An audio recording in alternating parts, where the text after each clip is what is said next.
One of the most popular trend followers is actually quitting trend following, even though he made billions using trend following. Why is he moving away from it? If an expert is quitting trend following, should you too? But who is this famous trend follower anyway, and why should you listen to him? Trend following means taking trades in the direction where the price is already heading. You know how many people now say that trend following is the easiest thing there is and anyone can make money with it. Well, that wasn't the case many years ago. One of the people who made trend following popular by making good returns more consistently was David Harding. If one of the pioneers of trend following is quitting trend following, it's worth taking a look at his reasons for doing so. I gathered his reasons from his recent interviews and 15 trading investing lessons that you will find extremely helpful. Lesson 1.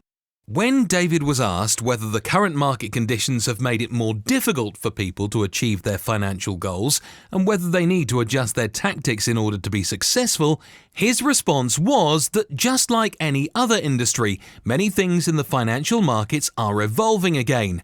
Some people are struggling to adapt to these changes and may be at risk of consolidation, while others are in a more stable position due to their long-standing reputation and experience. However, he also says that it is important to remain innovative and not become too satisfied with what you are doing, as those who do may face challenges in the financial industry. When he was asked why his firm moved away from trend-following strategies, David said that his firm had reduced its trend-following strategy because it had become slower and less effective over time. They attribute this decline in performance to increased competition and crowding in the market, with more people using similar strategies and techniques. As a result, David believes that it has become more difficult to generate substantial returns using this trend-following approach, and that it is no longer as lucrative as it once was. When he was asked whether all trend-following strategies will eventually become less effective and less profitable due to increased competition and the presence of many computers and large amounts of capital in the market, he said yes, but suggests comparing financial markets to a jungle ecosystem in which different creatures emerge, thrive and compete with each other, and the system as a whole evolves over time. To survive and be profitable in the long run, you have to evolve your strategies to adapt to the evolving market. He argues that this is a more realistic model than the idea that markets are not predictable. David expresses skepticism about the belief that perfection can be achieved in financial markets and suggests that a more messy model of the world may be more accurate. When David was asked to talk more about evolution in the financial markets and if the increased use of algorithm trading is changing the markets in a way that making money is more difficult than before, he said everything changes. Some things change very slowly. You wouldn't make money the same way you would have done in the 1980s. Back then, people used a 2-day and 20-day moving average crossover system to make some easy money. But that crossover system wouldn't work now, as the market has changed. What doesn't change is the fact that markets are hard to make money in. The current markets are difficult to make money in the same way they were in the past. When David was asked what he thinks about using leverage and if his firm uses it any longer, he said that firm does use leverage in some of its long-short portfolios, but not to the same extent as other firms such as Goldman Sachs, which was rumoured to have been leveraged 10 times on some portfolios. The response also suggested that they often receive requests from clients to use more leverage, but David implied that they are more cautious about using leverage for less experienced investors, as they feel a responsibility to protect these clients from potential risks. When he was asked if there are currently as many profitable, systematic opportunities available in financial markets as there were in the past, and whether he believes that it is still possible to find mispricings or inefficiencies that can be exploited for financial gain, David responded that he believes that while there may not be as many profitable opportunities available in financial markets as there used to be, the future for people that use advanced mathematical techniques and computational modeling to manage money is still bright. David implies that financial markets will never become fully unpredictable and that there will always be opportunities for the quantitative strategy to make profits. However, he also said that this will be a competitive industry and hopes that there will not be only one winner in this competition. Otherwise, it will be a monopoly where one firm controls most of the market. When David was asked how he is looking to find profitable opportunities in the current financial markets, he said that they are currently working on a project focused on agriculture, which may be considered an unlikely area for investment by some. David says that his firm is looking at very long-term strategies and using mathematical methods and time series modeling to analyze data and identify potential investments. They mentioned that they are studying weather patterns and other factors that could influence the market, and they express hope that they might be able to find evidence of changes in the data that could form the basis of a trading system. When he was asked about the kinds of strategies he is employing in the stock market, David said that he is using a variety of strategies in the stock market, including event strategies focused on how companies are organized and governed, and traditional technical strategies.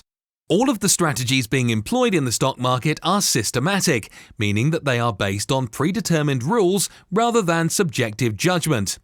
David says that the firm's investment strategies are designed to be run automatically, but that the team is responsible for overseeing and managing the program to ensure that it is running correctly. They don't run the algorithm blindly. They know when to start and stop the algorithm. When David was asked about his willingness to trust a computer to make investment decisions, he said that the people who are running the computers need to understand what they are doing, and implies that the computers themselves are not the source of problems or errors, but rather it is the people who program them that are responsible.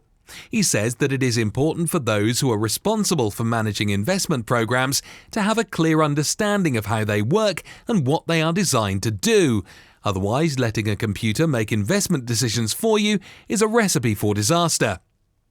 When David was asked, since the trend-following strategy that made him successful wasn't working well, are all trading and investment strategies going to stop working as well? He replied that they have observed a decline in the effectiveness of trend-following strategies over time and have warned their clients about relying too heavily on them. They have lowered their forecast for the success of these strategies in the future, but still believe that they will be able to make money. Most strategies will become less effective over time. That's why it is important to innovate and continuously adapt in order to remain successful in the industry. When David was asked if the decision to move away from trend following was a risky one, since the clients who invested in their firm thought they were getting trend following, he said, yes, they made a risky decision to shift the focus of their company's approach to managing capital, as they believed that the trend-following strategy that had become successful for them in the past was no longer as profitable as it had been. They anticipated some clients may not accept this change and that they would need to earn their confidence again. However, they were relatively successful in retaining assets despite making this change. David is trying to communicate that they are adapting and innovating in order to continue being successful rather than relying on the same strategy that may no longer be as effective. When he was asked if this shift out of trend following was delivering better returns already, David said, no, not yet. That's because the systems that we're moving into have the same properties as trend following. In other words, they are unpredictable. They are statistical systems. They can't forecast when they are going to work. All David can say is that they have the same objective, mathematical and scientific grounds for believing in the new strategies that they had while using trend following. In other words, they will make money over the long term, just like trend following. David also said that you don't measure the success of any money manager by how well they are doing this month or last month or next month. And anyone who's under that illusion is riding for a fall. It's a very long-term game. If you stop investing in Warren Buffett's fund after he's been flat for 5 years, then you are going to fall in the financial markets. When David was asked if he had tried to reverse engineer the strategies Jim Simons, another famous hedge fund manager, is using at his fund, David said when people ask him this question, he says, yes, I know how he does it. Then people ask him, why don't you do what he does then? And he says, well, do you know how Roger Federer, a famous tennis player, plays tennis? Just because you see someone do it is not the same as knowing exactly how it's done. What people don't understand is that Jim Simon's firm is not using one magic formula or one secret data to make money. It doesn't work like that. They have many years of experience and research data that brings them profits. These statements are so true in today's internet age. Many beginner traders see a YouTube video of someone making a profit with a strategy and think that they suddenly know everything there is to know about making money in trading. As David said, that will never work as you don't have the same experience level to make it work.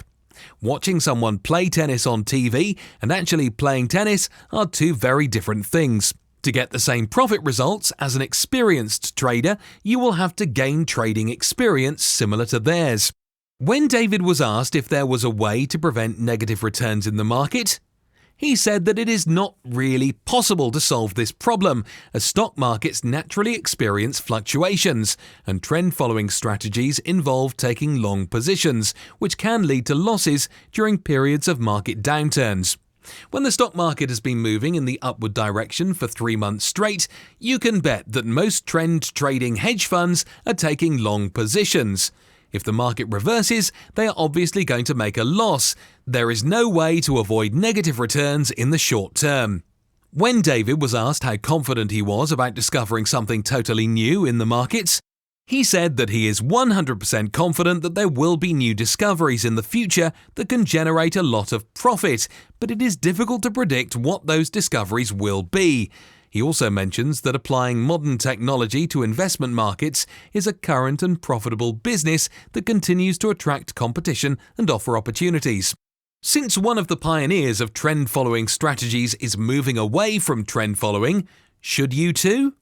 Are you struggling to make money from trend following like David? If yes, then sure. If not, then there is no reason to blindly do the same thing. Use your own experience and data to make decisions. That's how David makes his decisions. As for me, I'm still sticking to trend following as long as my data says it's good. That's all. See how I made 100% profit in a year and see what trades I am taking in the current market by supporting Trading Rush on Patreon. Thanks.